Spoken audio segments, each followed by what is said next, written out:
Walang sino mang buntis sa malaya magsisilang ng anak.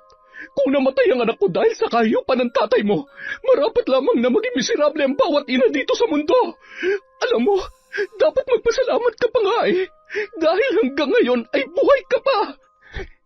Nagsinungaling kayo sa akin. Niloko niyo ako. Masama kayo dahil marami kayong pinatay na inosente. Pinaniwala mo ako sa mga kasinungalingan mo. Wala kang utang na loob. Parehong-pareho lang kayo ng tatay mo. Na pagkatapos kong mahalin, iniwan ako. Tandaan mo, ang halimaw na nasa harap mo ngayon, ang halimaw na to ang bumuhay sa'yo. Sana nun palang pala'y pinatay na kita. Pagsisisihan mo to. Magsisisi ka! Ilayo mo sa akin yan. Wag! Tama na! Wancho! Anak, tulungan mo ako! Saan ka man magtago, hinding-hindi ka na mabubuhay pa dahil wala ng lunas at kargado ng dasal ang aking mga armas. Patawarin ka nawa sa mga kasalanan mo, ngunit kung pagsasarhan ka ng langit, natitiyak kung pagbabayaran mo sa impyerno ang bawat buhay na kinitil mo. Walang hanggang pasakit na parang pinapatay ka ng paulit-ulit. Taon 2003. Samar.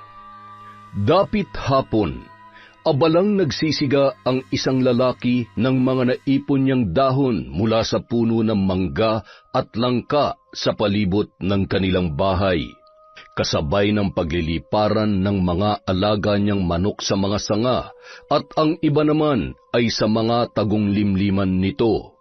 Abala naman ang buntis niyang asawa sa pagsara ng mga bintana at matapos ay inayos ang natitirang apoy sa loob nang medyo hilaw pang bunot ng niyog at dinagdagan pa ng kamangyan. Ilang beses na kasi yung pinapaalalahanan ng mga kapitbahay tungkol sa gumagalang aswang sa gabi na hindi pa rin matukoy kung sino. May ilan na yung nabiktima, kaya naman hindi mawala ang pag-aalala ng lalaki para sa kanyang mag-ina. Maliban sa mga buntis, ay ilang buwan na ring dumadaing ang mga tao na nawawalan o minsan ay bigla na lamang nakikitang patay ang kanilang mga alagang hayop. Mahal, pumasok ka na sa loob. Ako na mag-aayos niyan. Sige, mahal. Pupunta lang ako sa kusina at maghahanda ng hapunan natin. Huwag mong kalimutang isara ng maayos ang pinto, ha? O bakit? Sumasakit na ba ang tiyan mo? Manganganak ka na ba? Hindi pa naman siguro. Sumipa lang tong napakalikot mong anak. Kung sakaling manganganak na ako ay wala namang problema dahil kapitbahay lang naman natin si Lola Shoni. Kung sa bagay, sige na, pumasok ka na't delikado na dito sa labas. Mas maigi nang sumusunod at nakikinig sa mga matatanda. Sa sobrang pag-alala ko para sa inyo ng anak natin pati sa panaginip ay binabantayan at nakikipagbakbakan ako sa aswang. Natawa na lamang ang babaeng buntis sa kwento ng kanyang asawa. Sabay dumiretso na yun sa kusina at nagluto ng pagkain na pagsasaluhan nila sa gabing yun. Habang abala sa pagluluto, may narinigan siyang mga kaluskos sa likurang bahagi ng kanilang kusina. Sinilip niya yon sa awang ng kanilang hugasang yari sa kawayan, ngunit wala naman siyang nakita. Mayat-maya naman ang pagsipa ng bata na animoy di mapakali sa kanyang sinapupunan. Hinaplos niya na lamang ang kanyang tiyan at kinausap ang sanggol na animoy naiintindihan naman ang kanyang sinasabi. Habang naghahapunan ay nabanggit ng babae sa kanyang asawa ang kanyang narinig, kaya naman bago matulog ay lumabas pa yon para tingnan kung ano ang meron sa likod ng kanilang bahay.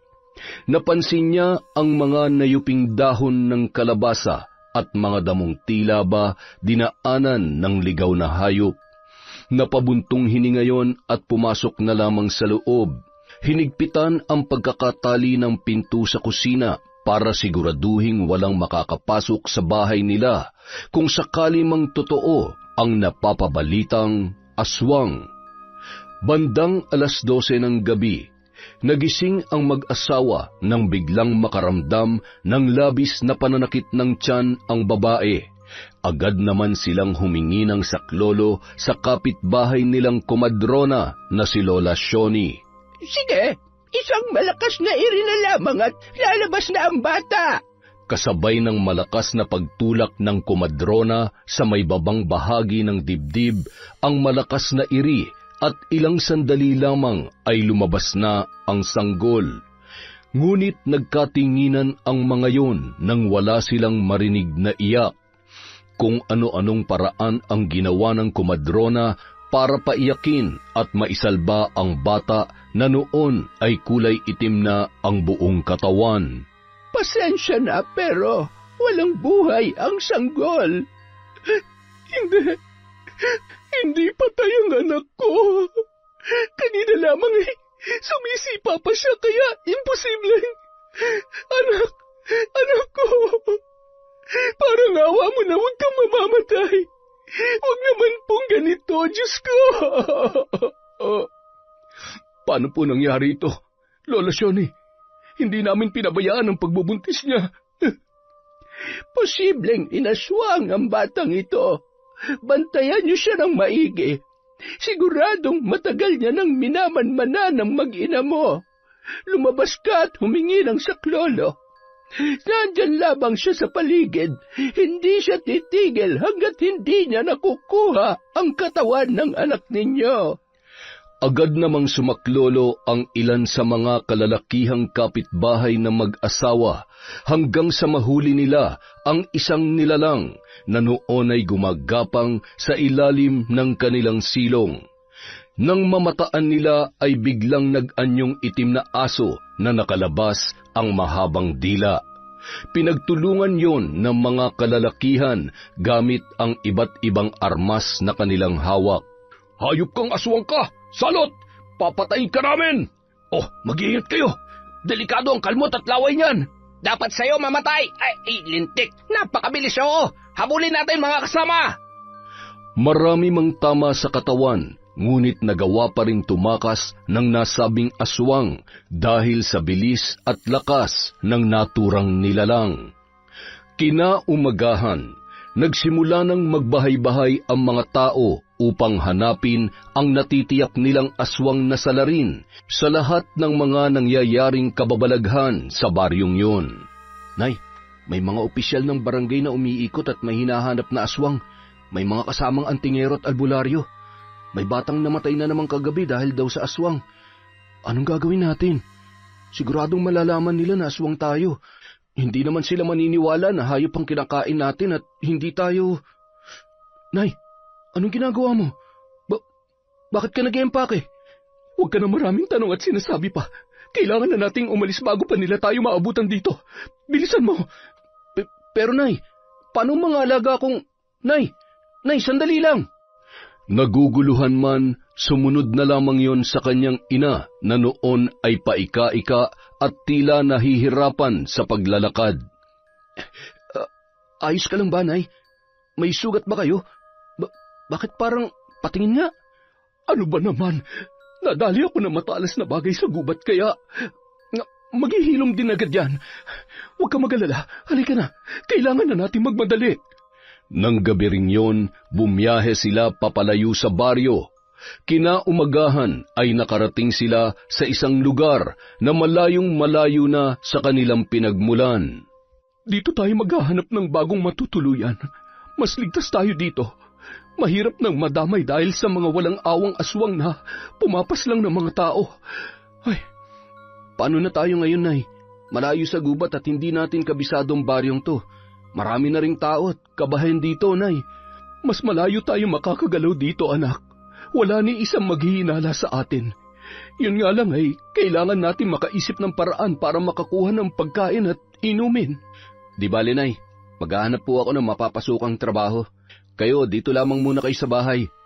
Sa tingin ko ay pwede akong tumanggap ng labada para may pang-upa tayo ng bahay. Ano sa palagay mo, anak? Pwede naman po, kung kaya nyo naman po at hindi kayo mahihirapan. Ay, sana tumagal na tayo dito, Nay.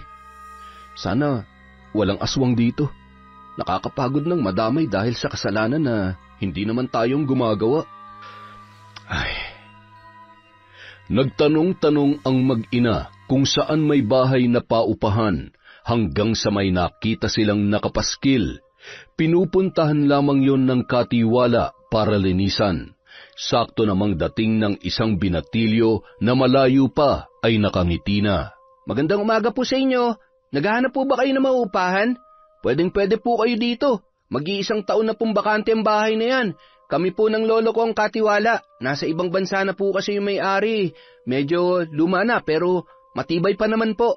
May parte nga lang po ng bubong na tumutulo kapag umuulan. Pwede ko bang malaman kung magkano ang renta kada buwan? 2,000 lang po. Ano, gusto niyo po ba? Wancho, anak, kaya ba natin? Sige ho, Nay. May nakatabi pa naman ako dito. Pwede nating ibigay bilang paunang bayad. Ayos! Sige na ho. Tumuloy na po kayo. Tutulungan ko po kayo maglinis. Ay, siya nga po pala. Yan lang po ang gamit ninyo? Wala po kayong... Ay, hindi bali na nga. Pwede nyo pong gamitin yung mga naiwang gamit dyan. Salamat sa'yo. Kiko! Kiko po ang pangalan ko. Kiko, ako si Nora at ang anak ko naman si Wancho. Sige ho. Kayo na hong bahalang mag-ayos dito sa loob ng bahay. Eto po ang susi. Ako na po magwawalis sa labas. Konti lang naman ang linisin dito. Wancho, tulungan mo na lamang siya magwalis sa labas at napakarami pa namang nalaglag na mga dahon ng puno. Patuloy sa pakikipagkwentuhan ang binatilyong si Kiko. Sa noon ay seryoso sa pagwawalis na si Wancho. Ay, pambihirang mga dahon to. Mukhang hindi tayo matatapos nito. Pagkawalis mo may malalaglag naman na bago. Ay, siya nga pala, Wancho. Saan kayo nanggaling? Tsaka, bakit napili niyong dito manirahan sa lugar namin? Naghahanap kasi ako ng bagong trabaho. Napeste kasi yung mga pananim ko sa bukid, kaya... Trabaho? Teka, uy, sakto! Pwede ka dun sa pinapasukan ko, sa meat shop ni Lola Linda. Naghahanap siya ng kasamahan namin. Simpleng trabaho lang yun. Tutulong sa pagkatay, pagtadtad, at tagakilo ng karne. Kaya siguro dito kami dinala ng mga paa namin ni nanay dahil maliban sa bahay, ikaw din ang magiging susi para makahanap ako ng trabaho. Ngayon pa lang nagpapasalamat na ako, Kokix. Naku, walang anuman yun. Masaya ako na makatulong sa inyo ng nanay mo. Bago umalis si Kiko, iniabot ng mag-ina ang paunang bayad sa bahay. Natuwa naman ang mag-ina sa kabaitang ipinakita ng binatilyo. Bandang 5:00 ng hapon, naglalakad-lakad si Wancho para maghanap ng mabibilhan ng pagkain. Mula sa di kalayuan ay sakto namang nakakita siya ng talipapa na malapit lamang sa kanilang inuupahan. Bumili siya ng laman at baga ng baboy. Kusa namang nagbigay ng dugo ang nagbabantay doon sa pag-aakalang dinuguan ang iluluto ng binata. Ayan, dinamihan ko na. Mas masarap ang dinuguan kapag maraming dugo. Ilamas mo yan sa nyog at pigaan mo ng kalamansi para hindi malansa. Dami ng dayo sa lugar namin ah. Ikaw, ngayon lang kita nakitang bumili dito. Oo, maraming salamat po dito. Walang anuman, Pogi. Balik ka ulit bukas ha. Araw-araw may bagong katay. Nakangiting tumango at tumalikod rin agad ang binata. Nagkatinginan pa ang ilang mga dalaga na nag-uumpukan sa isang kanto na animoy humanga sa pagiging magandang lalaki ni Wancho. Pasimple na lamang ngumiti ang binata sa mga yon at nagpatuloy sa paglalakad. Pagdating sa bahay, naabutan niya ang kanyang ina na nagsasara ng mga bintana. Pagkatapos ay masaya nilang pinagsaluhan ang mga binili ni Wancho. Hindi pa man natatapos sa masarap nilang pagkain, ay bigla na lamang may tumatawag sa pangalan ni Wancho at kumatok ng 3 beses. Nagmamadaling inayos ng binata ang sarili at lumabas. Hindi naman magkanda-ugaga si Aling Nora kung saan ilalagay ang mga karne na nakalapag sa mesa. Nang lumingon siya, nakita niya ang isang timba na walang laman at nagmamadaling sinilid yun doon. O Kiko, ikaw pala. Anong sa atin? Galing ako kina Lola Linda. Sinabihan ko siya na kailangan mo ng trabaho. Mag-umpisa ka na raw bukas. Hinay-hinay lang kasi. Mukhang sarap na sarap ka dyan sa chicharon na kinakain mo ha. Pwede bang Tumakbo na yon papunta sa kusina, kaya natataranta namang sumunod si Juancho. Sakto namang katatapos lamang magpunas ng mesa ni Aling Nora at hawak ang kulay itim na basahang lumang damit na ipinampupunas niya. Itinago niya yon sa kanyang likod. Agad na kumuha ng baso si Kiko at binuksan ang gripo, sabay uminom ng tubig. Tinapik-tapik pa niya ang dibdib noon na animoy may nakabara, sabay nakahinga ng maluwag ang binata. Ano bang nangyari sa'yo, iyo? Pasensya na ho kung nagulat ko kayo. Muntik na ho akong mamatay dahil sa chicharon na to eh. Ang sarap po kasi. Gusto niyo po ba? Panalo ho to kahit walang sawsawang suka. Mukhang ang masarap, kaya lang muntik ka nang mamatay dahil sa... Gutom na po kasi ako eh, tsaka masarap po talaga to. Ay, siya nga pala, bukas dadaanan kita dito, 3:00 na madaling araw ha. Kaya ba? Sige, wala namang problema. Ang importante, may trabaho na ako kaagad. Dahil kapag nagkataon, palalayasin mo kami dito ni nanay dahil wala na kaming pangrenta. Sige, uuwi na ako at siguradong hinahanap na po ako ni Lolo. Aling Nora, pasensya na po ulit ha. Nako, wala yon. Salamat sa tulong mo kay Juancho. Inihatid nila sa may pintuan si Kiko at tinatanaw pang naglalakad papalayo ang binata. Marami pa ring mga batang naglalaro sa labas at mga taong nakatambay sa kalsada. Ay, muntik na tayo doon, Nay. Buti na lang nailigpit nyo kaagad. Kailangan talaga nating magdoble ingat. Huwag natin silang bibigyan ng dahilan para maghinala. Hindi rin tayo mahihirapan na makabili ng pagkain, lalo na ngayong nataon na sa katayan ka ng baboy magtatrabaho. Kailangan mo lang pigilan ang sarili mo. Huwag na huwag kang gagawa ng bagay na ikapapahamak natin. Oo naman, Nay. Gusto ko na rin mamuhay ng malaya sa gulo at takot dala ng pagkatao natin. Pasensya ka na, anak. Mula bata ka ay ito na ang buhay na kinamulatan mo. Nahihirapan at naguguluhan ka pero gusto ko lang malaman mo na ginagawa natin to para sa ikabubuti mo. Ayaw ko mapahamak ka. Hindi ko kaya. Kinabukasan, bago pa man mag-3:00 ay gising na si Juancho. Nagulat siya nang pagbangon niya ay nasa kusina na ang kanyang ina. Ang aga niyo naman hong gumising, Nay. Lumabas po ba kayo kagabi? Hindi, anak. Naninibago lang yata ako. Hindi man lamang ako abutin ng antok. Inihanda ko na ang mga damit mo. Doon sa may upuan. Kapag nakaluwag-luwag, bumili ka na lamang ng ilang pares at kakaunti lamang ang nadala ko dahil sa pagmamadali. Ayos lang po yan. Basta ho may magagamit ako. Isa pa, masipag naman ho kayong maglaba. Maya-maya maglalakad-lakad ako. Magtatanong ako kung may gusto magpalaba o baka naman may kakilala si Kiko. Sige ho, babanggitin ko po sa kanya. Hindi nagtagal, dumating na si Kiko at nagmadali na silang umalis. Pagdating sa may katayan sa likod ng luma, ngunit may kalakihang bahay ni Lola Linda, hindi kalayuan sa pwesto ng meat shop. Abala ang 2 lalaki na matagal ng trabahante ng matanda. Eksakto nilang nadatnan na tinatali at tatarakan na sa leeg ang baboy. Tumulong naman sila at napapalunuklaway na lamang si Juancho nang maamoy ang sariwang dugo na dumadaloy sa isang malaking timba. 3 baboy ang kanilang kinatay. Pilit niyang pinipigilan ang kanyang sarili sa pagkauhaw sa dugo at laman na nasa kanyang harapan. Pinagpapawisan ng malamig at hindi maipagkakaila dahil patuloy lang ang pagtulo noon sa kanyang muka at braso. Ano, Totoy? Mukhang ninervyos ka yata. Masasanay ka rin. Kailangan medyo alerto at mabilis tayo, ha? Tuturuan ka namin na maayos at huwag ka rin mahihiya magtanong kung kinakailangan. Oo nga, huwag ka mahihiya sa kahit sino sa amin dito. Masayat nagtutulungan kami. Dahil kapag may pumalpak na isa, damay-damay tayong lahat. Kung may dapat kang katakutan, si Lola Linda yon. Medyo may kasungitan at kapag puro kakapalpakan, siguradong tatamaan ka ng pandigma ang tungkod niya.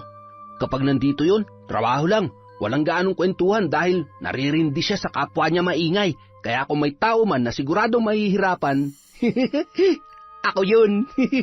Nagtawanan na lamang ang mga lalaki kasabay ng pagbukas ng pintuan sa kusina. Hala, sige. Magkwentuhan at magtawanan kayo para abutin kayo ng liwanag dyan. Oh, buti pumasok na ang baguhan. Anong pangalan mo, Pogi? Ako po si Wancho. Magandang umaga po, Lola Linda. Mas maganda pa ako sa umaga. Sana ganito kagwapong mukha nakikita ko sa tuwing umaga at mukhang mabango. May naaamoy na naman akong... umagang umaga'y nagkakalat ng lagim. Magbubukas na ako ng meat shop at sumunod na lamang kayo doon, Wancho at Kiko. Yung laman loob dyan sa panghuling baboy ay huwag ibebenta ha.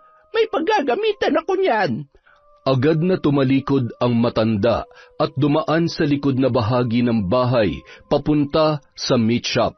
Aba, mukhang malinaw ang ihi ngayon ni Lola. Sigurado kakapadala lang ng mga anak niyang nasa abroad. At mukhang crush pa yata tong si Wancho. Nako, magkaribal na kayo ni Kiko ngayon sa puso ni Lola Linda. Maya-maya lamang, ikinarga na ng dalawa sa kariton ang mga baboy na hiniwa sa tig-2 parte. Ang mga laman loob naman ay lilinisin pa ng ibang mga trabahante at ipapahabol na lamang sa tindahan. Pinagtulungan nila yung itulak hanggang sa makarating sa meat shop. Natuwa naman ang matanda na pinagmamasdan ang bawat kilos ng baguhang si Wancho. Maya-maya, nagpaalam na rin ang matanda at nagbilin na lamang sa dalawa kung ano ang mga dapat gawin. Hanggang 10:00 lamang sila magtitinda sa nasabing pwesto sa araw-araw. Kung minsan ay babalik sa katayan kung may ipag-uutos pa ang matandang babae. Arawan ang bayad at binibigyan pa sila ng pang-ulam na karne ni Lola Linda. Maraming salamat po dito, Lola. Meron din diyang laman loob at dugo. Kung gusto mo ay bibigyan kita. Kaunti lang naman ang kakailanganin ko dito para sa aking lulutuing hapunan. Ikaw, Kiko, gusto mo rin ba? Naku po, gustuin ko man po ay bawal naman po yan kay Lolo. Salamat na lamang po, Lola. Buti naman kung ayaw mo. O siya, kay Wancho na lamang ito. At yung isang supot ng dugo, dalhin mo na rin. Laking pasasalamat ni Wancho na sa kabila ng pagiging istrikta ng matanda ay hindi maipagkakaila ang pagiging matulungin at mayroon niyong mabuting kalooban. Habang naglalakad pa uwi bago maghiwalay ng daanan sina Wancho at Kiko, na pagkwentuhan nila ang matanda. Kiko, buti na lang mabait si Lola Linda. Kinakabahan ako kanina habang nagbabantay siya. Mabait naman talaga yun, tsaka hindi yun madamot. Alam mo, dyan na yan yumaman sa pagtitinda ng karning baboy. Ang kwento nga niya sa amin, yung 5 niyang anak, lahat na pagtapos niya dahil dyan sa negosyo niyang yan. Nakakaawa lang na ngayon matanda na siya, naiwan na lang siya mag-isa dito sa probinsya. May mga asawa na raw kasi, yung 3 nasa Maynila, tapos yung 2 naman nasa ibang bansa. Yun nga talaga mahirap kapag matanda na. Maiiwan na mag-isa dahil may kanya-kanya ng pamilya, mga anak. Pero depende naman yun sa mga anak niya. Buti nga, hindi sakitin yung matandang yun eh. Sa 2 taon ko na nagtatrabaho sa kanya, ni minsan hindi ko pa nakitang nagkasakit yun. Sanay sa trabaho at negosyo. Kinukuha nga daw yan ng anak niya sa Canada eh. Ang kaso, ayaw niya. O paano, dito na ako. Bukas na lang ulit. Sarapan mong pagluluto ng dinuguan ha. Patikimin mo ako bukas. Sige. Dadalang kita bukas. Malayo na ay nagsasalita pa rin si Kiko. Tumatango at kumakaway na lamang si Wancho dahil kahit bulong noon sa malayo ay sigurado na naririnig niya. Isa yun sa kanyang mga abilidad bilang aswang. Pagtapat sa isang karinderya, napatigil si Wancho at napangiti nang maisip niya kung paano bibigyan ng dinuguan ang kanyang bagong kaibigan na si Kiko, gayong hindi naman sila nagluluto ng kanyang ina. Miss, 2 order nga ng dinuguan. Sige, Pogi. Sandali lang, ha? Nakangiti namang inabot ng tindera ang binili niya, sabay inabot ang bayad. Nagmamadali na yun naglakad pa uwi at sakto namang nakita ang kanyang ina mula sa isang eskinita. Nay!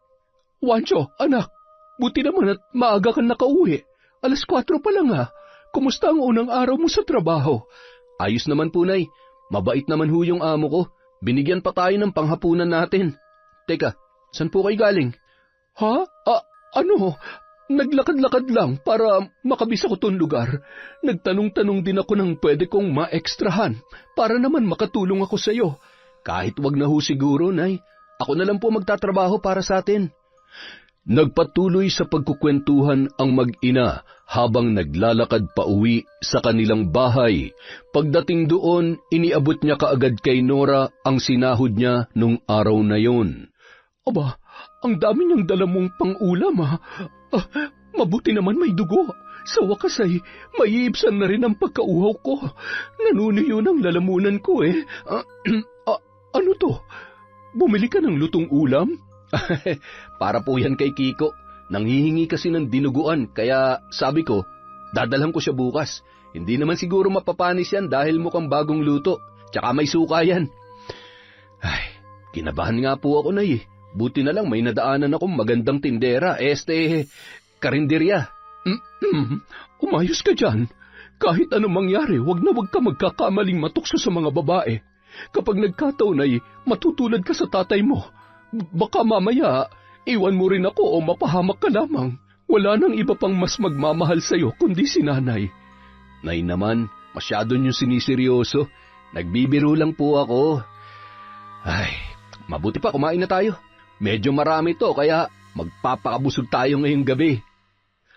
Kinaumagahan, masayang-masaya naman si Kiko nang iabot sa kanya ang dinuguan na isinalin sa isang may katamtamang kulay puting sisidlan. Agad niya yung tinikman. Ang sarap pa. Pareho ng timpla dun sa karinderya na kinakainan ko minsan. Ang sarap pala magluto si Aling Nora. Hindi na umimik pa si Wancho at ngumiti na lamang.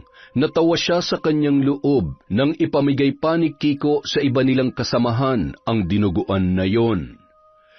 Makalipas ang 1 buwan, unti-unti nang nasasanay ang mag-ina sa bagong lugar at bagong buhay nila sa baryong yon. Bagamat marami ng tao at makabago na ang teknolohiya, marami na rin pinagkakaabalahan ang mga tao. Wala ni isa man lang na maririnig na usapan tungkol sa mga kakaibang nilalang. Isang gabi, umuwi si Wancho na wala doon ang kanyang ina. Batid niyang umekstra yun ng trabaho kaya gagabihin ng pag-uwi. Magpapaalam pa naman sana siya dahil niyayaya siya ni Kiko sa isang handaan malapit sa kanilang pinagtatrabahuhan. Hindi siya makatanggi sa binata lalo na at kailangan niyang makisama sa iba. Ano? Tara na! Ayos ang forma, poging-pogi. Sigurado pag-aagawan ka ron ng mga chicks na alam mo na. Ha? Wag na lang kaya akong sumama. Baka kasi magalit si nanay at hanapin ako pag-uwi. Hindi ko naabutan sa bahay. Baka mag-alala yun kapag... Ay, hindi ka na bata, pre. Tara na. Paminsan-minsan, kailangan rin mag-happy-happy. Ihatid na lang kita mamaya at tutulungan magpaliwanag sa nanay mo. Wala nang nagawa pa si Wancho para tumanggi sa kanyang kaibigan. Yun ang unang pagkakataon na makikisalamuha siya sa maraming tao. Pagdating sa lugar, agad siyang ipinakilala ni Kiko sa mga naroon at masaya naman siyang binati ng mga yon. Pasimple niya pang itinatapon sa ilalim ng mesa ang pagkain na iniaabot sa kanya. Buti na lamang may isang babae na lumapit at nakipagkwentuhan na animoy interesadong-interesado sa binata. Muli namang binalikan ni Kiko ang kaibigan nang makita na nilapitan yon ni Rita. Pre, naubos mo na ba yung pagkain mo? Kiko naman, dun ka nga. Alam mo kahit hindi na kumain tong kaibigan mo, mabubusog na siya sa kagandahan ko. Di ba, Wancho? Napaka-pogi naman talaga nito. Lagot ka sa akin mamaya. Iuwi kita sa bahay. Rita, huwag mong pakikialaman yung kaibigan ko ha. Mabait yan, tsaka hindi pa nagkaka-girlfriend. Ito naman, wala naman ako masamang balak dito sa kaibigan mo. Mabait kaya ako. Hoy, Wancho ha, huwag ka nagpapapaniwala dyan sa kaibigan mong bansot. Bansot ka dyan. Pangiti-ngiti na lamang si Wancho habang nag-aasaran ang dalawa, hanggang sa napilitan na lamang si Kiko na iwanan sa babae ang kaibigan at patuloy siyang nakipag-inuman. Sa kalagitnaan ng kanilang pag-uusap ni Rita, naisipan nung kumuha ng inumin. Hindi natanggihan ng binata ang pangungulit ng babae, hanggang sa hindi niya na namalayan na tuluyan na siyang tinamaan ng kalasingan. Mukhang nakakarami na ako. Dinadaya mo yata ako eh. Hoy, hindi ah. Sige na, ubusin na natin to. Konti na lang naman. Sunod-sunod na nilagok ni Wancho ang inumin na nasa kanyang baso, at tila wala na sa sariling ibinuhos ang natitirang laman ng bote at ininom din yun. Tuwang-tuwa naman ang babae na noon ay lasing na rin. Habang nagkakasiyahan ang dalawa, nakasubsob na si Kiko sa kabilang upuan. Mabilis din kasing malasing ang binata, lalo na kapag pagod. Patuloy na nagkakasiyahan ang mga naroon hanggang sa sumenya si Rita sa mga ito na uuwi na. Nakaakbay naman si Wancho sa balikat ng babae na noon ay tuluyan na ring nawala sa sarili dahil sa sobrang kalasingan. Dinala ni Rita ang binata sa kanyang bahay. Walang kaalam-alam si Wancho na pagsasamantalahan ni Rita ang kanyang kalasingan sa kung anuman na binabalak nito. Madaling araw na nang magising si Wancho katabi ang babae. Pareho silang walang saplot na nasa loob ng iisang kumot. Hindi niya malaman kung ano ang kanyang gagawin nung mga oras na yun. Lagot, anong ginawa ko? Anong oras na kaya? Kailangan ko nang umuwi. Siguradong hinahanap na ako ni nanay. Paglabas niya ng bahay, nakita niyang nakatayo mula sa di kalayuan ang kanyang ina. Nilingon niya pa ang bahay kung saan tiyak niyang naroon pa si Kiko dahil naaamoy niya pa ang kanyang kaibigan. Mas minabuti niya na lamang nalapitan ang noon ay tumalikod niya ng ina. Nay, sandali po. Hindi ka talaga nakikinig sa akin. Gusto mo ba talaga mapahamak? Bakit ba napakatigas ng ulo mo? Hawak ni Wancho ang kanyang muka at hindi na lamang umimik pa. Ramdam niya ang lakas ng sampal ni Aling Nora at yun ang unang pagkakataon na nakita niyang nagalit ng sobra ang kanyang ina. Naiintindihan niya naman kung saan nagmumula ang galit na yun. Lalo na't sa kabila ng galit ay nababasa niya ang pag-aalala sa mukha nito. Samantala, mabigat man ang katawan ay pinilit pa rin niyang pumasok sa trabaho. Nay, papasok na po ako. Tiningnan lamang siya ng masama ni Aling Nora. Napabuntong hininga, sabay tumalikod na lamang ang binata. Ay, wala ka rin pinagkaiba sa tatay mo. Nakakalimot kapag nasa harapan na ng babae. Muling nanumbalik ang masalimuot na pinagdaanan ni Nora sa piling ng yumaong ama ni Wancho dahil sa pangyayaring yun. Samantala, halos magkasunuran namang dumating sa trabaho sina Wancho at Kiko. Anong oras ka nakauwi kagabi? Nalasing ako. Paggising ko, wala na akong kasama dun. Pambihira, hindi mo man lang ako ginising. Maaga pa. Ano kasi, sinundo ako ni nanay. Pero marami ka pa naman kasama nung pumuslit ako. Anak nang, pambihira naman oh. Talagang mahal na mahal ka ng nanay mo ah. Ay, siya nga pala. Kumusta kayo ni Rita kagabi? Nakascore ka ba? Ha? Ano yun? Ay, saan planeta ka ba nang galing? Pambihira naman oh. Halika nga't magtrabaho na lang tayo. Masyado ka namang good boy. Bandang tanghali, malayo pa ay narinigan na ni Wancho ang boses ni Rita na noon ay papunta sa kanilang pwesto Nagmamadaling magtago ang lalaki. Oh, anong ginagawa mo dyan? Si Rita, paparating. Sabihin mo hindi ako nakapasok.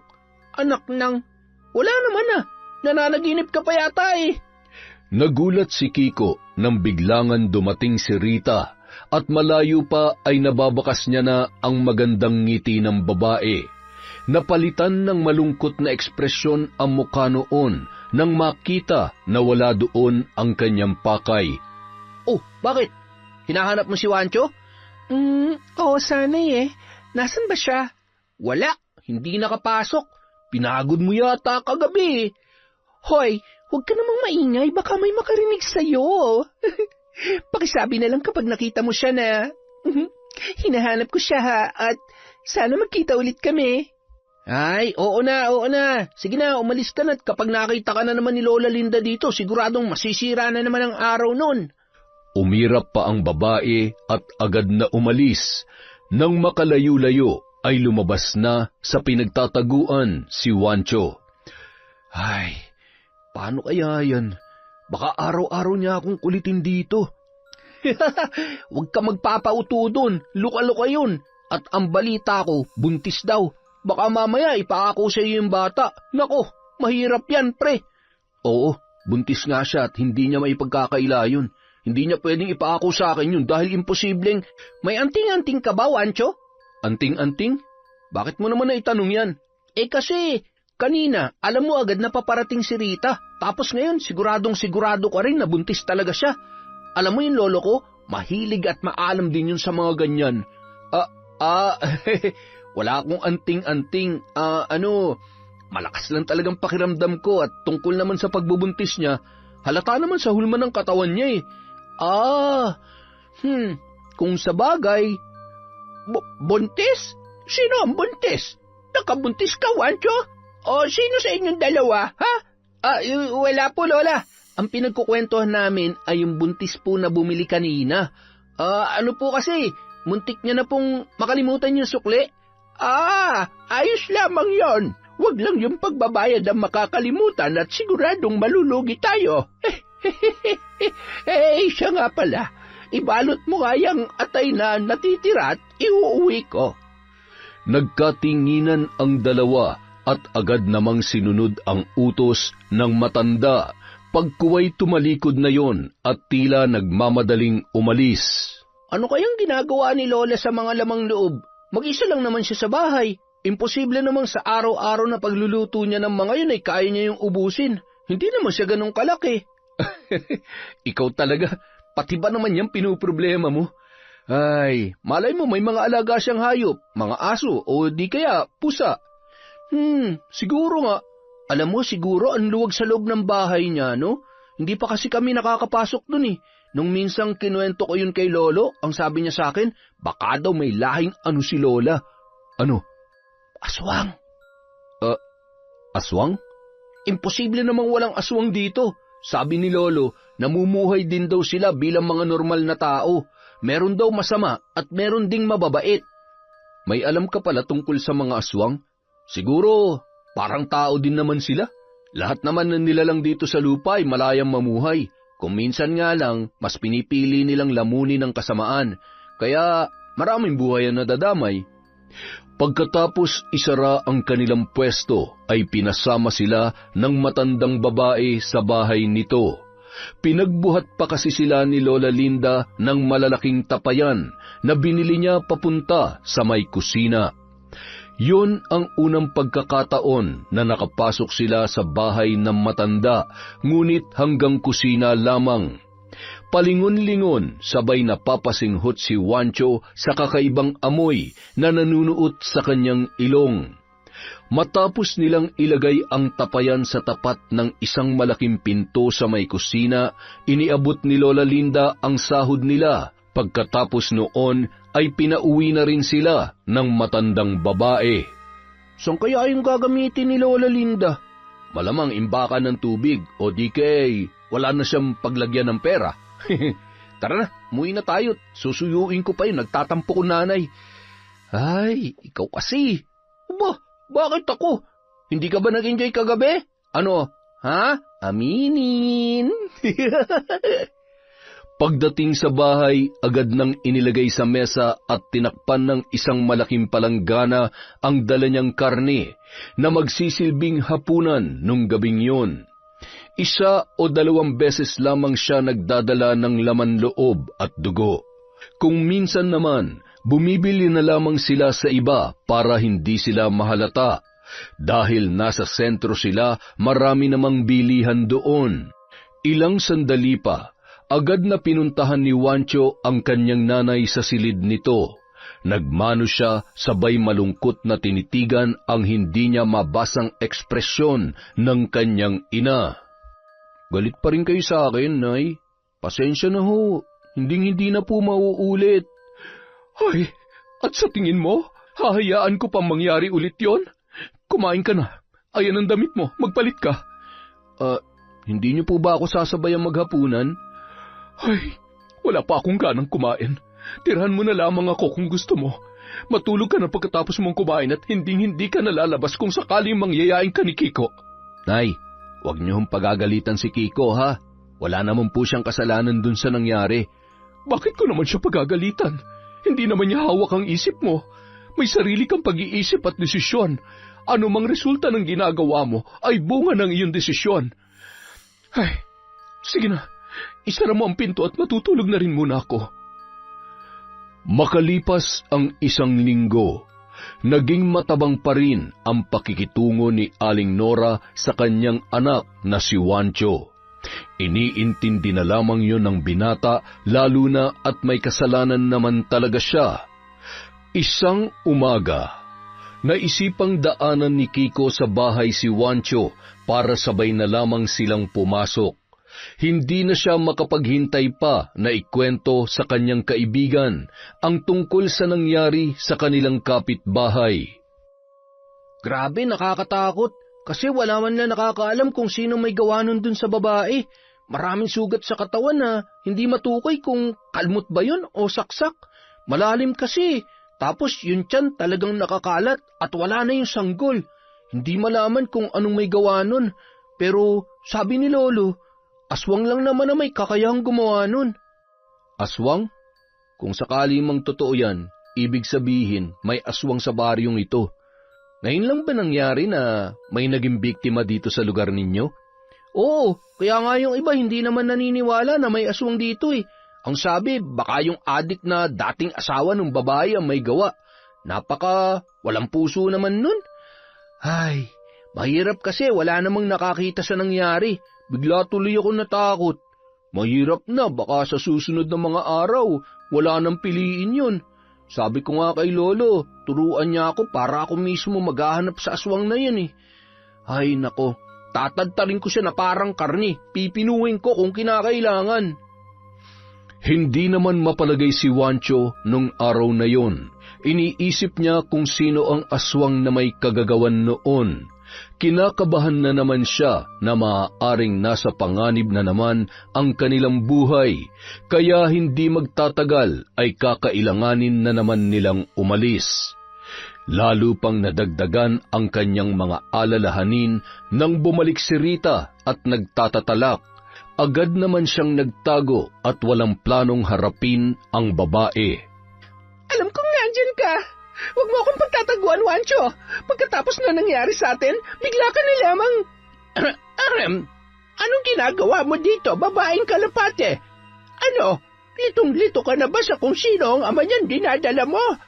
Alam mo yan ang mahirap sa makakating katulad mo. Kung kani-kanino ka nagpapakamot, wala ka nang natitirang kahihiyan, kaya ayan, dito ka pa talaga mag-e-eskandalo sa tindahan ko. Aalis ka o ipapabarangay kita. Lahat na lang ng mga naging tauhan ko ay tinikman mo. Uutakan mo pa si Juancho. Bago pa yan dumating dito ay nagdadalang tao ka na. Hindi na nahiya. Ganon? Pakailamera ka talaga kahit kailan. Aray, bitawan mong kamay ko. Ano ba? Akala mo kaya mo ako? Baka pagsisihan mo sa oras na dumampi sa balat kong kahit dulo ng daliri mo. Umalis ka na bago pa maubos ang pasyensya ko. Patakbong umalis ang babae na animoy takot na takot sa tingin at mga binitawang salita ng matanda.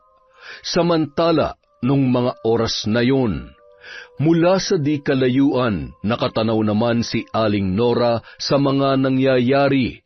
Ilang araw niya nang binabantayan ang bawat kilos ng anak na si Juancho at ang mga tao na nakakasalamuhan nito. Huwag ka na magtago dyan, Juancho.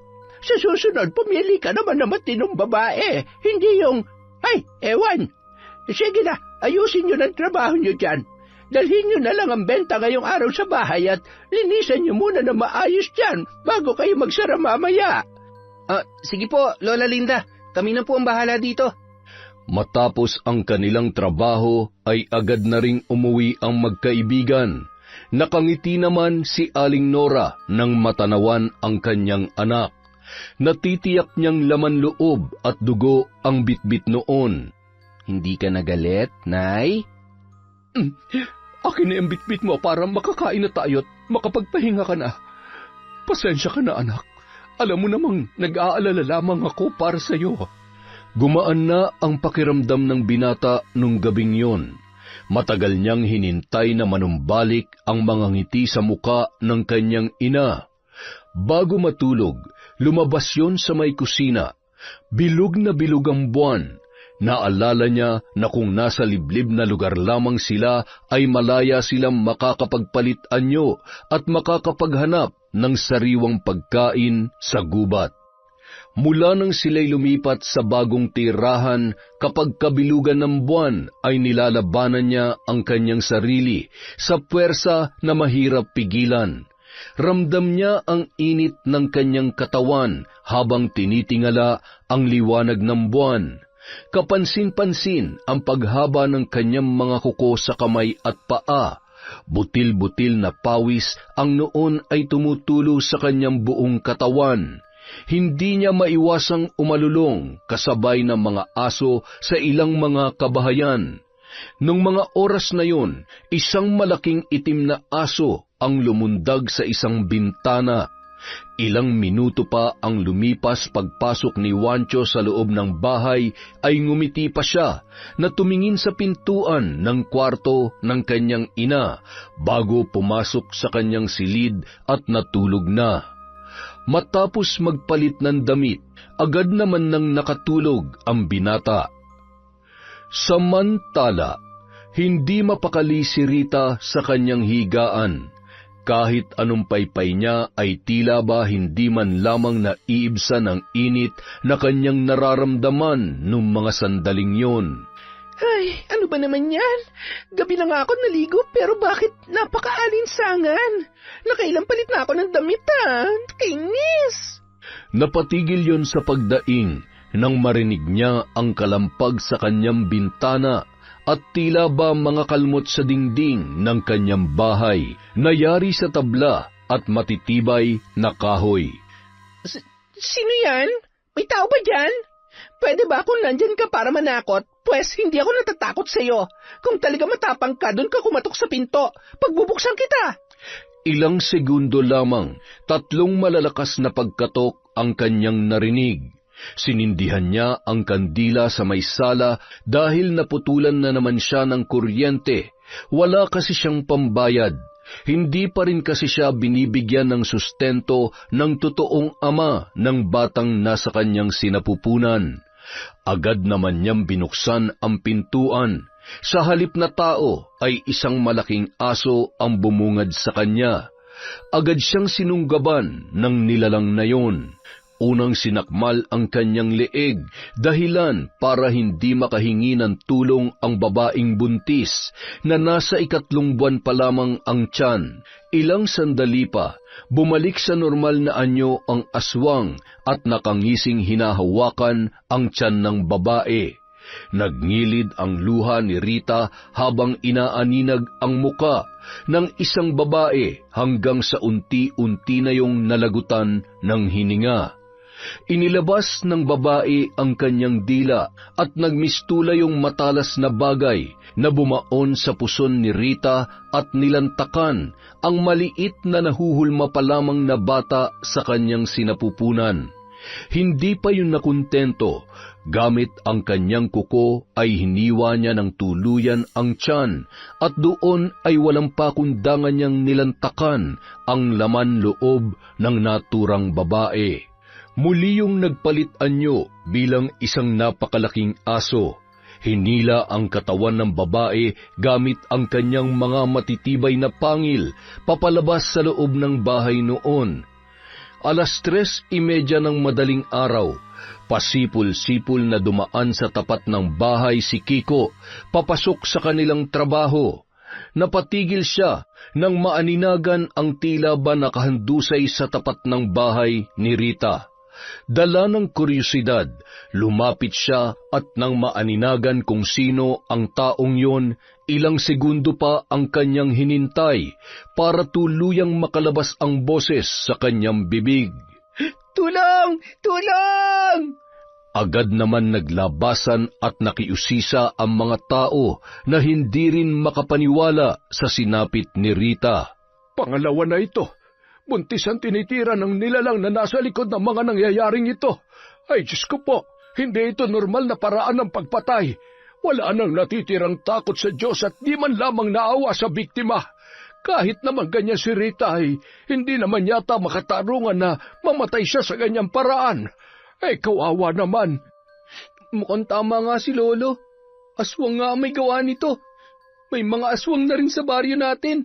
Dapat tumalaman ni Lolo, kailangan mahuli ang mga aswang dahil kapag nagkataon, marami pa mabibiktima at mamamatay. Nagkakagulo at nag-uumpukan ang mga tao na may iba't ibang haka-haka sa nangyari. Napakunot noon naman si Wancho nang matanawan ang kaguluhan at nang maaninagan ni Kiko ang kaibigan ay agad yung tumakbo papalapit.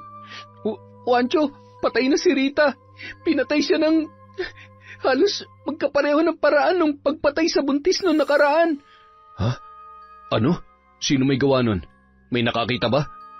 Alam mo, malakas ang hinala ko na tama si Lolo na may aswang nga dito. Pero kung sino, yun ang hindi ko rin alam. Siguro, asawa ng mga nakakarelasyon niya o baka may kaaway siyang... Sandali, hindi ba kahapon nag-away si Lola at si Rita? Hindi kaya... Si Lola Linda? Ay, imposible naman yun. Walang imposible, Wancho. Magaling magtago ng pagkatao mga ganyang uri ng nilalang. Mapagpanggap at alam nila kung paano linlangin sa katotohanan ng mga tao. Pero masyadong mabait si Lola Linda. Sa tingin ko, hindi niya magagawa ang iniisip mo. Yun na nga eh. Alam mo, maraming tao na binubulag tayo sa pansamantalang kabutihan para makapaghasik ng kasamaan. Kaya sa ngayon, kailangan natin malaman ang totoo.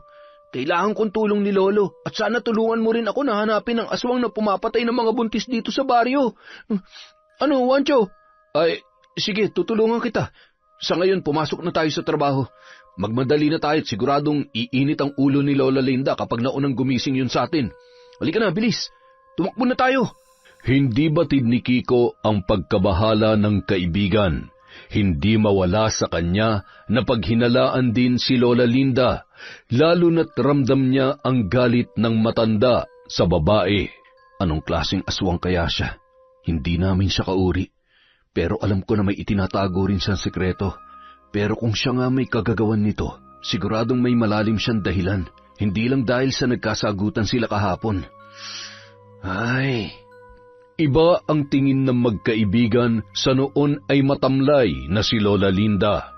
Noon lamang nakita ni Kiko sa ganoong sitwasyon ang matanda. Nababakas nila sa mukha nito ang lungkot at hindi rin yun masyadong umiimik. Maaga rin silang pinagsara nung araw na yun. Pagsapit ng hapon, pag-uwi ni Wancho ay agad niyang ikinwento sa kanyang ina ang nangyari. Tingnan mo nga naman, kahit gaano pa kabait ang matanda, ay napupuno rin. Sa tingin ko ay tama ka, anak. Mag-isa lamang siya sa buhay, at sabi mo ay hindi rin siya basta-basta nagpapapasok sa kanyang bahay. Posibleng may malaking kasalanan ng babaeng yun sa amo ninyo. Kung sakaling hindi siya aswang, maari rin namang dayong aswang na dito naman naisipang mambiktima. Ay... Hindi naman kasi lahat anak ay mas pinipili ang nakasanayan natin. Kahit minalas tayo dahil sa hindi tayo normal katulad ng iba, nasasa atin pa rin kung pipiliin nating maging mabuti o masama. Kaya lang po sa ngayon, ang pinoproblema ko ay kung paano matutulungan ng kaibigan ko. Gusto niya malaman kung sinong aswang na pumapatay. Naghihinala siya kay Lola pero paano kung mapatunayan niya na hindi si Lola at malaman niya na aswang ako dahil maraming alam ang lolo niya sa aswang. Kaya kahit anong mangyari, kailangan natin mag-ingat at umiwas na magpapakita sa lolo niya. Baka kasi sa oras na malaman niya Anak, walang makakaalam sa sikreto natin at wala rin makakapanakit sa atin. Gagawin kong lahat para protektahan ang ating sikreto. Kung kinakailangan na magpakalayo-layo, gagawin natin yun ng paulit-ulit. Masiguro ko lamang ang kaligtasan nating mag-ina. Samantala. Apo, halika. Ito ang sagot sa mga katanungan mo. Ang boteng ito ay tinatawag na panghabak. Kailangan mo ito para malaman kung may aswang na umaali-aligid. Maaari mo silang iwasan. Para sa katulad mong hindi marunong makipaglaban ay mas maganda kung yun ang gagawin mo. Baka mapahamak ka lamang dahil malalakas ang mga yan. Hindi mo sila kaya. Marami ka pang dapat matutunan. Isa pa, wala namang dahilan para patayin natin sila. Wala naman silang kasalanan sa atin. Huwag mong susubukan na magpakabayani, Kiko. Dahil kapag napuruhan ka, tatamaan ka pa sa akin. Paano naman po yung mga susunod na biktima? Mas maawa ka sa sarili mo. Akala mo naman kaya mong patayin ang mga yan na parang lamok lamang. Huwag matigas ang ulo, Kiko. Samantala, dahil sa kagustuhan ni Wanchong sagutin ang kanyang haka-haka ay naglakad-lakad siya ng gabing yun habang nababatid niya na mahimbing nang natutulog ang kanyang ina. Sa labas ng bahay ng matanda ay nakikiramdam at nagmamanman ang lalaki. Pumunta siya sa may gawing likod. Nakahanap siya ng pagkakataon na mag-anyong pusa at lumusot sa isang butas papasok sa kusina. Nadatnan niya ang matanda na may bitbit na timba at may hawak na susi. Sa loob ng kwarto, nakita niya ang mga naglalakihang tapayan. Mga alaga ko, alam kong nagugutom na kayo. May dala akong pagkain, kaya lumabas na kayo riyan. Lumundag ang tatlong nilalang mula sa tapayan.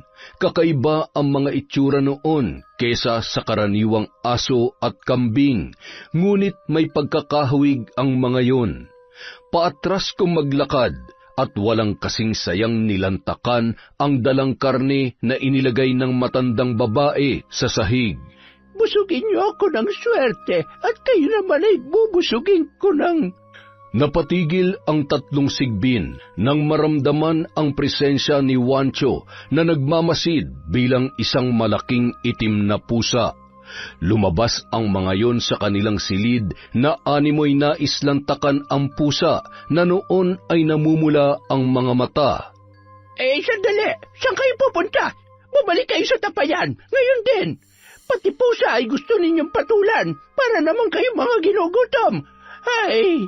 Nagmamadaling tumakbo si Wancho bilang isang pusa papauwi sa kanila. Napatigil siya nang makarinig ng tili mula sa isang bahay. Kasunod ng sigaw na yon ay nakita niya ang isang pamilyar na nilalang na tumatakbo papalayo. Nakiramdam siya sa paligid at nang lumabas ang lalaki ay humihingi yon ng saklolo sa mga kapitbahay. Tulong! Tulungan niyo kami! Ang asawa ko! Duguan yun at maraming kalmot sa muka at sa kanang braso. Agad naman nagsilabasan ang mga tao para tumulong. Nakakatakot na dito sa lugar natin. Pangatlo na to at hanggang ngayon ay hindi pa rin nahuhuli ang kung sino may gawa nito. Kawawa naman. Kabuwanan na sana ay nangyari pa ito sa kanya. Walang kasing bilis na kumaripas ng takbo si Wancho at umuwi sa kanilang bahay. Pagdating doon, agad niyang binuksan ang pinto ng silid ng kanyang ina. Bakas sa mukha noon ang pagod at humahalimuyak pa ang amoy ng batang sanggol na nilantakan noon. Nay, kayong pumapatay sa baryong ito? Anong sinasabi mo dyan? Huwag na kayo magsinungaling pa. Nakita ko kayo. Kitang-kita ng dalawang mata ko na kayo lumabas mula sa bahay na yon. Bakit? Ano ba nangyayari sa inyo? Kailan pa yan? Bakit nyo ginagawa to? Dahil walang sino mang buntis sa malaya magsisilang ng anak. Kung namatay ang anak ko dahil sa kahiyupan ng tatay mo, marapat lamang na maging miserable ang bawat ina dito sa mundo. Ikaw, dapat magpasalamat ka pa nga eh. Dahil hanggang ngayon buhay ka pa. Pinalaki kita at inalagaan na parang tunay kong anak. Habang ang nanay at tatay mo hanggang sa ngayon ay nangungulila pa rin sa'yo. At habang buhay silang mangungulila at masasaktan dahil sa pagkawala mo. Siguro nga, hindi ka na nila hinahanap dahil natitiyak kong ang alam nila, matagal na kitang kinain. Hindi mo ko... Paano mo nagawa sa akin to? Sino mga magulang ko? Sino? Maraming taon na ang nakalipas mula nang malaman ng ama ni Juancho ang totoong pagkatao ni Nora. At sa takot na siya mismo ang maging biktima, ay walang paalam siyang umalis at nagpasyang tuluyan ng iwanan ang babae. Lingid sa kaalaman ng lalaki na nagdadalang tao si Nora noong panahon na yon. Nagulat na lamang siya nang mabasa ang iniwang sulat ng lalaki. Sa sama ng loob ay nakunan ang babae.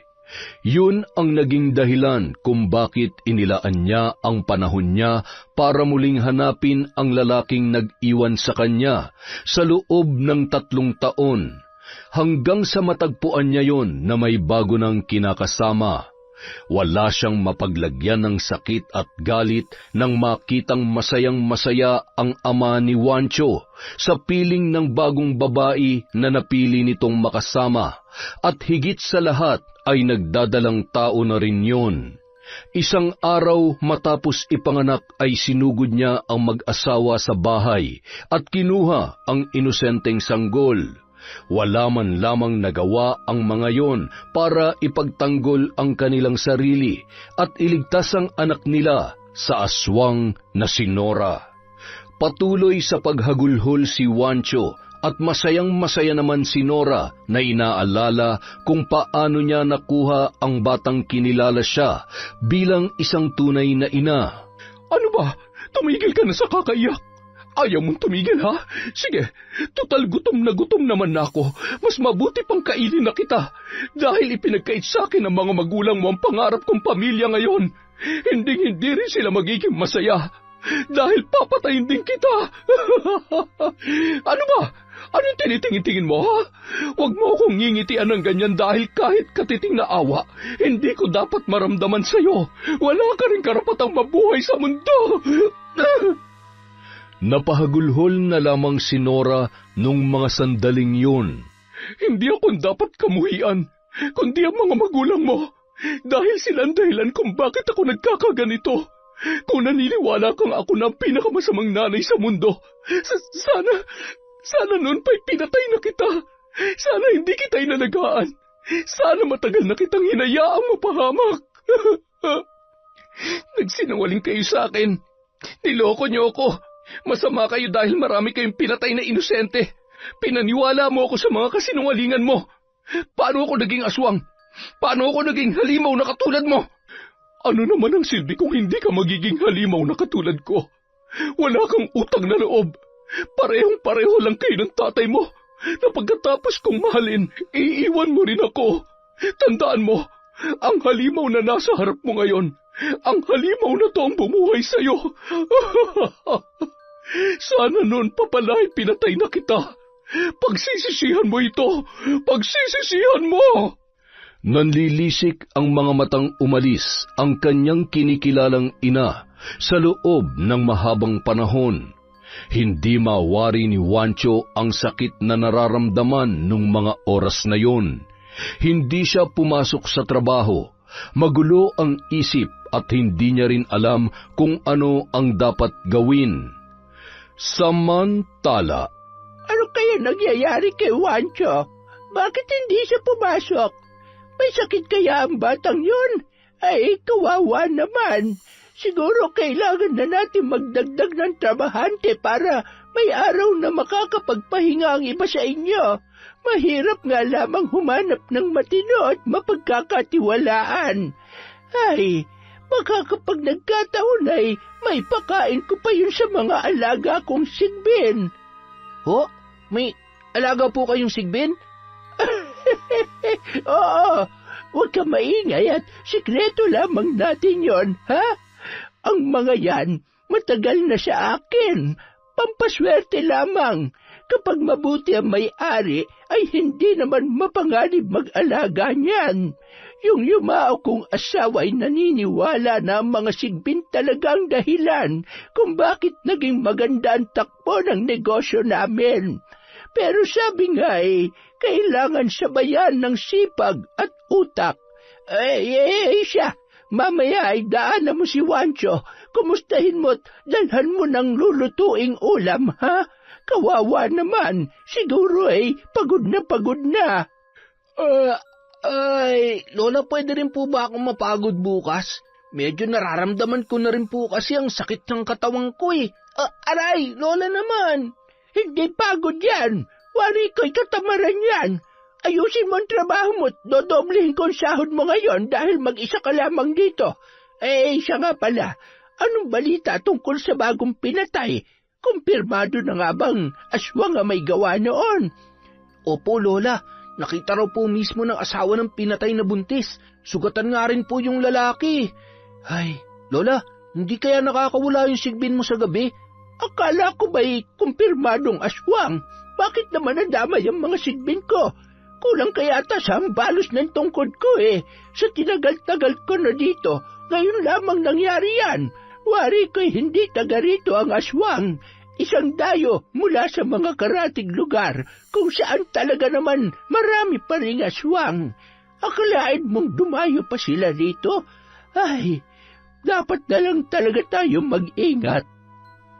Bandang 4:00 ng hapon, matapos ang trabaho ay dumiretso si Kiko sa bahay ni Wancho. Bukas naman ang pinto at nagtuloy-tuloy yun sa silid ng binata. Pre, ano nangyari? May sakit ka ba? Ay, medyo masama lang ang pakiramdam ko. Salamat sa pagdalaw, Oh, wala ka naman lagnat Ano nangyari dyan sa mata mo? Umiyak ka ba? Nasaan si Lola Nora? May problema ka ba? Ay, hindi ko alam kung paano ko sasabihin sa'yo, pre. Baka kasi hindi mo naman ako maintindihan at hindi ka rin maniwala sa akin. Mukhang malalim yan, pre Sige na, sabihin mo at makikinig ako. Ano bang problema yung tinutukoy mo? Alam mo yung mga namatay na buntis? Alam ko na kung sino may gawa. Ano? Nakita mo ba? Sinakdan ka rin ba niya kaya ka umiiyak? Si nanay. Ano? Ibig sabihin, aswang yung nanay mo? Mahirap paniwalaan pero oo, aswang siya, pre. At pati na rin ako. Ha? Ikaw? Aswang ka rin? Huwag ka matakot. Hindi ako masama at hindi kita sasaktan. Hinawahan niya ako ng pagiging aswang niya. Hindi siyang totoo kong ina dahil ninakaw niya lang pala ako mula sa mga totoo kong magulang. Sinubukan ko magbantay kagabi. Hindi ko sinasadyang makita siya mula dun sa bahay ng pinatay na buntis. Nagkasugatan kami at sinabi niya sa akin ng totoo bago siya umalis. Ano ba naman to? Seryoso ba? Totoo ba to? Binabangungot lamang ako. Ay! Nasa panganib ang mga taga rito. Kailangan natin tumulong para pigilan siya. Baka kasi lalo pa siyang magalit at pumatay pa. Ayoko nang may madamay pa sa galit niya sa akin at sa mga totoong magulang ko. At saka kapag hindi siya tumigil, siguradong pati siya mapapahamak din. Kahit anong mangyari, nanay ko pa rin siya, Kiko. Naiintindihan kita, pre. Pero huwag ka magpapatalo sa pagmamahal mo sa kanya dahil kapag nagtuos uli kayo, baka mapatay ka na niya. Kung gusto mo pa makita ang totoo mo mga magulang, kailangan mo manindigan sa kung anong tama. Kahit masakit at mahirap, kailangan mong tanggapin ang katotohanan na ginamit ka lang niya para makapaghiganti. Huwag ka mag-alala, tutulungan ka namin ni Lolo. Sandali lang, bakit parang mainit ang bulsa ko? Aswang ka nga. Binigay sa akin to ni Lolo para malaman ko kung may aswang sa paligid. Ay, teka, sigurado kang hindi mo ako sasaktan, ha? Tsaka, siya nga pala, yung dinuguan. Hindi nyo naman hinaluan ng kung ano yun, di ba? Ay, ang totoo niyan, binili ko lang talaga yun dun sa karinderya. Ay, sigurado ka, ha? Ayaw ko maging aswang. Baka mamaya bigla na lang din akong mauhaw sa dugo ng tao. Ay, naku po, Diyos ko. Huwag naman po sana. Nung mga oras na yon, isinama ni Kiko ang kaibigan sa kanilang bahay. Sa unang pagkakataon, nagkita ang kanyang lolo Tolome at ang kaibigan niyang si Wancho. Ops, diyan ka lang. Huwag ka magkakabaling pumasok sa bahay ko. Hahampalusin kita nitong buntot pagi. Lolo, hindi po siya masama. Kaibigan ko ho siya at hindi niya ho tayo magagawang saktan. Siya ho at yung nanay niyang nangungupahan dun siya. Mga aswang ang pinatira mo sa bahay natin na yon. Inang mahabagin naman, Kiko, oo. Lolo, pasensya na po kayo.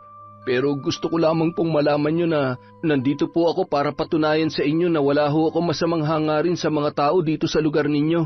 Hindi ko po alam na ang kinikilala ko pong nanay ang pumapatay sa mga buntis. Huli na po para malaman ko ang katotohanan dahil maging ako po na itinuring niyang anak, ginamit niya lamang para makapaghiganti. Tulungan niyo po ako mahuli at labanan siya. Sa tagal na panahon ko nang tinalikuran ang pagtugi sa mga aswang, hindi ko maipapangako mapagtatagumpayan natin ang gusto mong mangyari. Pero, sige, magtulungan tayo para wala ng buhay ang mawala pa. Panahon na para gamiting muli ang aking anting-anting at kaalaman para sa ikatatahimik ng mga taong nakatira sa lugar na ito.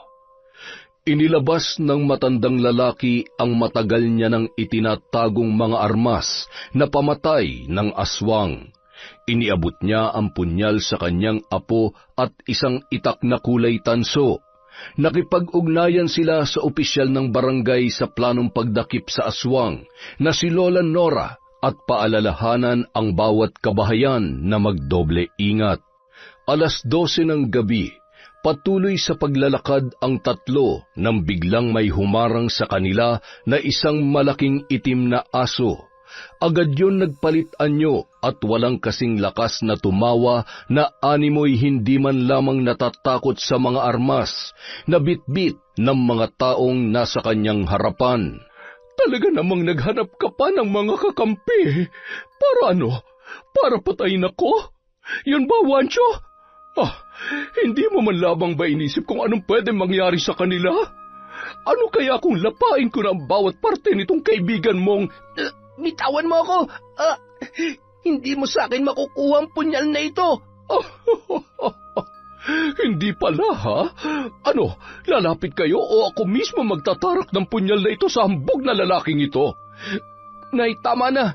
Bitiwan mong kaibigan ko. Gusto niyong gumanti sa mga magulang ko? Sige, patayin niyo ako. Ako ang saktan niyo at mangako ka sa akin na hindi ka na mananakit ng mga inosenteng tao. At sino ka para utusan ako, ha? Wala akong pakialam sa kanila. Hindi mo ako pwedeng diktahan sa kung ano ang dapat kong gawin, Wancho. Papatay ako hanggat gusto ko. Walang sino man ang makakapigil sa akin. Matapang ka masyado, ha? Sige, tingnan na lang natin kung kakayanin mo ang pangmalakasang anting-anting na kahit demonyo'y kayang paluhurin. Hawak ang kanyang kwintas. May mga inuusal na salita ang matanda na unti-unting nagpahina sa aswang na babae. Ilayo mo sa akin yan. Wag, tama na. Wancho, anak, tulungan mo ako. Nay? Huwag kang lalapit sa kanya. Huwag mo na siyang subukang linlangin. Nababasa ko ang takbo ng isip at plano mo. Hindi ka magtatagumpay dahil ngayong gabi magbabayad ka na sa lahat ng mga kasalanan mo. Napakarami mo na palang pinatay. Masyado ka nang nagpatalo sa galit, sakit at kasamaan dyan sa puso mo. Lolo, sandali lang ho. Nay, sumuko ka na lang. Marami pang paraan para magbago at talikuran ng... Wancho, isasama kita hanggang kamatayan.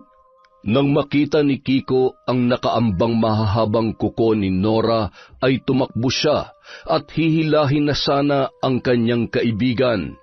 Wancho! Wag! Ang sama mo talaga! Humanda ka! Nagmamadali siyang dinampot ang punyal at itinarak yun sa likod ng babaeng aswang. Kasunod noon ay ang 3 hampas ng buntot pagi sa likod noon na mas lalong nagpahina at nagpahiyaw kay Nora.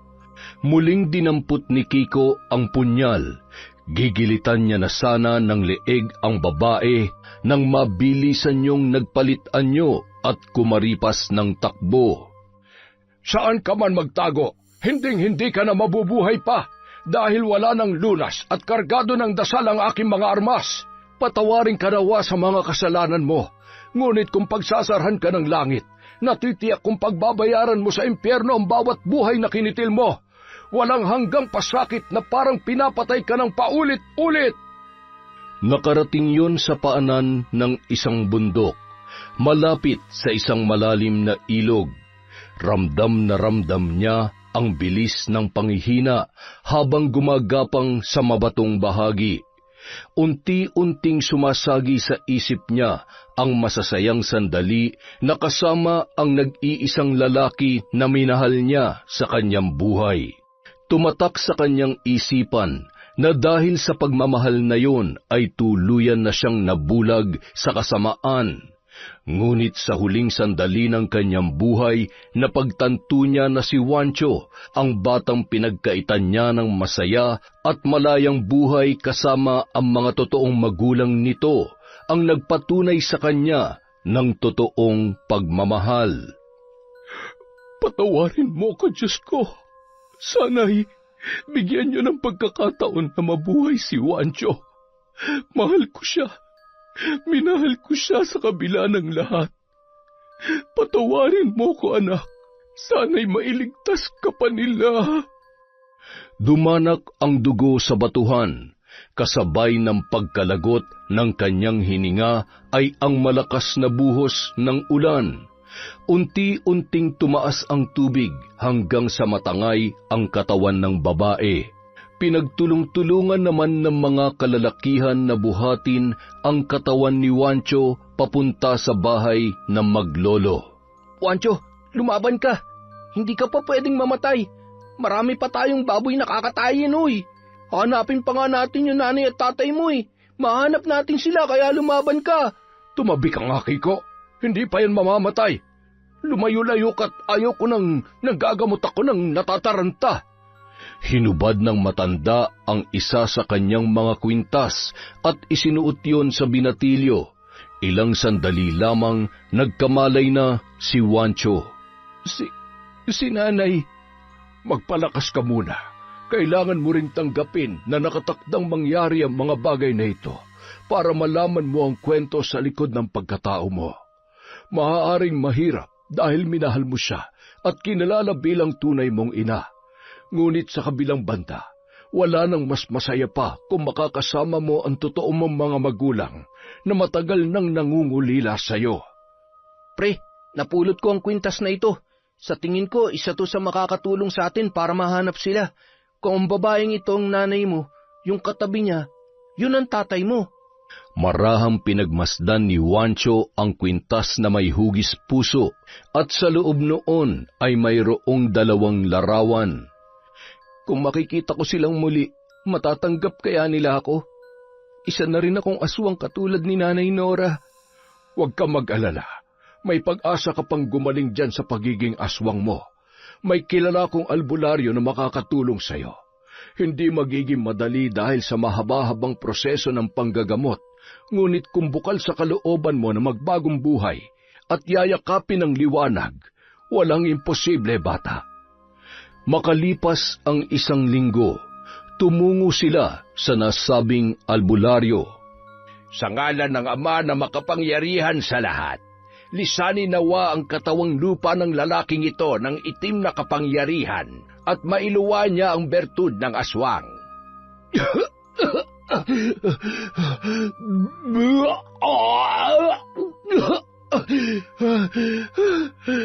Kailangan nating sunugin ang batong ito. Malaya ka na, iho. Isa ka na ulit normal na tao. Tinapik ng albularyo ang likod ni Juancho na animoy humanga sa ipinakitang tapang ng binata. Masayang masaya ako at unti-unti na nating nagagawa ang ating mga plano. Hindi ko alam kung paano magpapasalamat sa inyo ni Lolo. Ang dami niyo nang naitulong sa akin. Maraming salamat talaga, Kiko. Huwag mong isipin yun. Magkaibigan tayo. At ang tunay na magkaibigan, nagtutulungan ng walang hinihinging kapalit. Magpahinga ka muna't malayo-layo pang biyahe natin pauwi. Siguradong nag-aalala na sa atin si Lolo. Makalipas ang 6 na buwan, sa wakas ay natagpuan na nila ang lugar kung saan naninirahan ang kanyang mga magulang. Magandang araw po. Ako po si Kiko at siya naman po si Wancho. May kilala po ba kayong Nora? Ito po yung kwintas niya at... Bakit kilala niyo si Nora? Alam niyo ba kung nasan siya? Bakit nasa inyong kwintas na ito? Ako ang batang pinalaki niya. Bago siya nawala ay tsaka ko lamang po nalaman na hindi po pala siyang totoo kong magulang. Wala nang salita pang lumabas sa bibig ni Ricardo. Napahagulhol na lamang yun at tinawag ang kanyang asawa at mga anak na noon ay nasa kusina. Umiiyak sa tuwa ang mag-asawa na hindi makapaniwala na sa loob ng mahabang panahon, sa wakas ay ang mismong anak pa nila ang nakatagpo sa kanila. Masayang-masaya naman ang 2 kapatid niyang babae na sa wakas ay makakasama na nila ang kanilang panganay na kapatid. Ipinagpatuloy naman ni Wancho at Kiko ang pagtatrabaho kay Lola Linda. Ay, buti na lamang at naisipan niyo pang bumalik dito, mga damuho kayo. Nakakaubos ng pasensya yung mga pansamantala kong pinalit sa inyo. Kung hindi lang ako nakapagpigil ay talaga namang pinakain ko na sila sa mga sigbin ko. Ay nako, siya, sige na. Kayo nang bahala dito at magpapakulay muna ako ng buhok. Namuti ng lahat, kakahintay ko sa pagbabalik ninyo. Lola, parang masayang-masaya kayo ngayon ah. Siyempre, bukod sa nandito na ang 2 kong poging tindero ay papauwi rin ang mga anak ko sa susunod na linggo. Alam nyo na minsan lamang kami magkita-kita at matagal ko nang pinagdarasal ito. Naging masaya naman sila para sa matandang amo. Ramdam nila ang pangungulila noon sa kanyang mga anak. Samantala, umuwi naman si Wancho sa kanyang pamilya 2 beses sa isang buwan.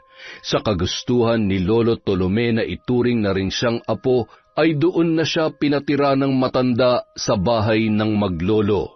Nagsasama-sama at nagtuturingan bilang isang tunay na pamilya. Walang mapaglagyan ng tuwa at saya si Wancho sa kabila ng mga pinagdaanan niya. Sa bandang huli ay natatamasa niya ang simple ngunit mapayapang buhay. Gaano man kapait ang kanyang nakaraan ay nagpapasalamat pa rin siya sa itinuring niyang inang aswang. Yon! Maraming salamat po sa walang sawang pagsuporta sa kwentong Enteng. Dahil dyan, meron po ulit tayong shout-out. Simulan po natin kay Mel Santarita. Hi po kay Faye Yuson. Kay Leyan Lumentigar. Kay Gian Lumentigar from Chabi, Liego. Hi po kay Gina Fajardolihat. Hi kay Jennifer Mauricio. Kay Lucille de Lima. Kay Jesus Alegre. Hello po kay Teresa Barcelona. Shout-out kay Noraline Olitsub.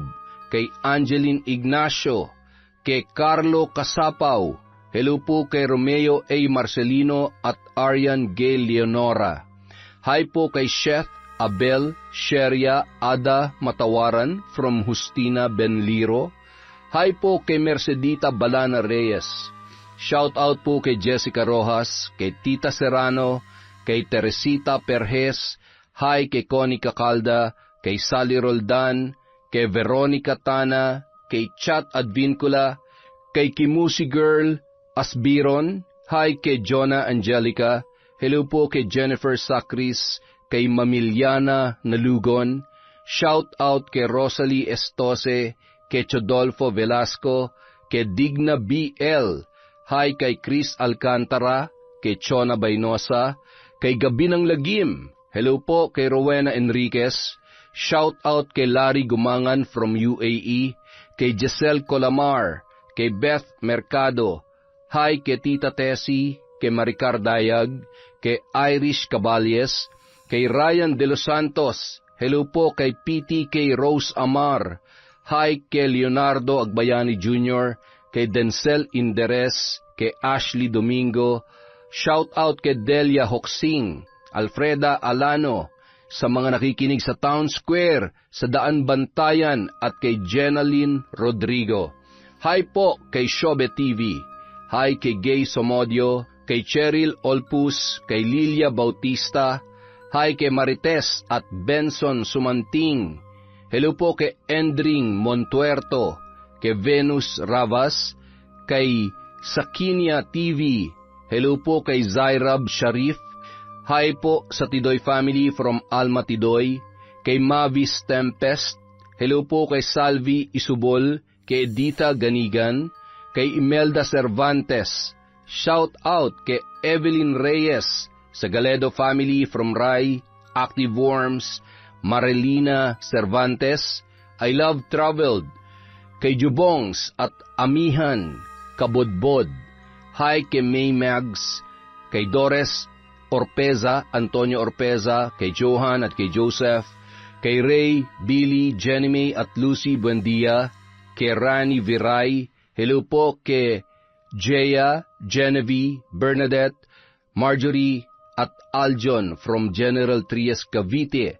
From Jessie Pangadiin. Hello po kay Emelita, kay Chrisgel Mamado, kay Asodisen Serila, kay Adi Larico. Hi sa De Vera family, kay Mr. and Mrs. Chalet at Junior from LV De Vera. Hi kay Amiyong, kay Cataleja Soto, sa Gonzales of Calibo Aklan from Celia Gonzales, kay Hana Maylin Sesgundo. Hello po kay Mariam Duca. Hi kay Gina De Gracia, kay Myra Bantayan, kay Vanieza Samson, kay Ces Ann Danau family at Gideo Danau from Lin Bakay, kay Josie Aniban, kay Jessame Liawas, kay Desiree De Los Santos, Virginia Pontillas, Sonia Sebrero from Diana Barrera, kay Elaine Quemada, kay Florence Gervasio, kay Messiah Hud Masukat, kay Alma Naong, kay Blue 90, kay Kay Alcazaren, kay Donna Barcoma, Marites Villanueva, Earhart the Great Vlog, kay Myra Bantayan, kay Gemstone Claro, kay Elaine Cadiente. Hi kay Monica Nieves, kay Gemma De Ocampo, at Emrose Strong OFW. Maraming salamat po sa walang sawang pagsuporta sa Kwentong Enteng.